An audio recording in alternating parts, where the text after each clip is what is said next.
ጁምዓ ይላሉ ነብዩ አለይሂ ሰላቱ ወሰለም። የጀነት ሰዎች ወደ ጀነት ሱቅ ይሄዳሉ። በመርከቦቻቸው በሰማይ ላይ ይበራሉ።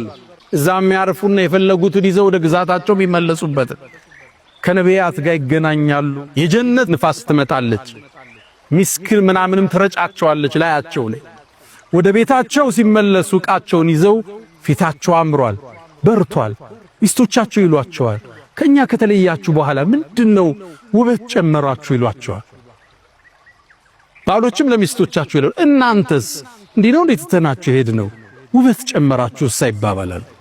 ሁሌም ውበት፣ ሁሌም ደስታ፣ ሁሌም ምቾት፣ ሰቀቀን የሌለበት ዓለም፣ ፍርሃት የሌለበት ዓለም፣ ጨለማ የሌለበት ዓለም፣ ምናባዊ ቅዠት የሌለበት ዓለም፣ ስጋት የሌለበት ዓለም፣ ሞት የሌለበት ዓለም ጀነት። አላህ ከነሱ ከባሮቹ አላህ ያድርገን።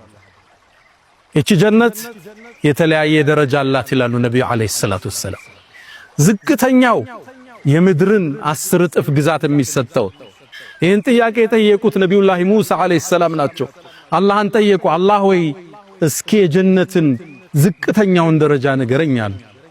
እሱማ አንድ ባሪያ ነው አለው አላህ። ወደ ጀነት ይመጣል የጀነት ሰዎች ከገቡ በኋላ አላህም ወደ ጀነት ዓለም ግባ ይለዋል። እንዴ ሰው ሁሉ ገባ ግዛቱን እኮ ያዘ የት ነው ምገባው ብሎ ባሪያው ይጠይቃል። ዱንያ ላይ ያለን ሰፊ ንግስናና ስልጣን ልስጥ ይለዋል። በጣም ደስተኛ ሆኛለሁ ይለዋል። እንግዳማ እሱም ይመስል ጨምሬያለሁ ይለዋል። ወድጃለሁ ጌታ ይላል።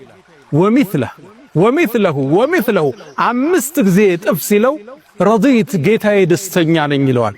ወሚስለሁ ወዐሽረቱ አምሳሊሃ ይለዋል አላህ። 10 እጥፍ የዱንያን ግዛት የሚያህል ይዞ ዝቅተኛው የጀነት ሰው ጀነት ይገባል። ነቢዩላህ ሙሳ ይህን ሲሰሙ ጠየቁ፣ አላህ ሆይ ይሄ ዝቅተኛው ነው አሉ። ከፍተኞቹስ አሉ።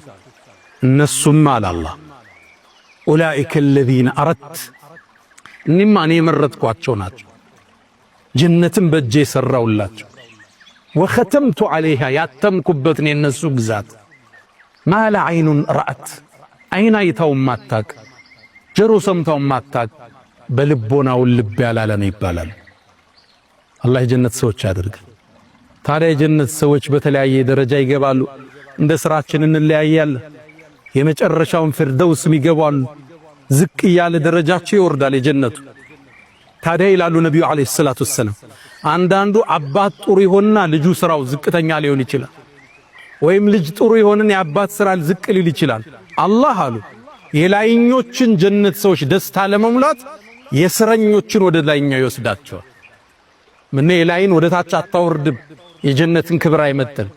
ለሱ ክብር ሲባል የሱ ደስታ እንዲሞላ ሲባል ዘመዶቹን ዘሮቹን ወደሱ እንዲወሰዱ ይደረጋል። እሱ ወዳለበት ውብ ዓለም። እዛ ነው አላህ ቁርአን ላይ አልሐቅና ቢሂም ድርየተሁም ይላል። ዘሮቻቸውንም እናስከትላቸዋለን አላህ ይላል።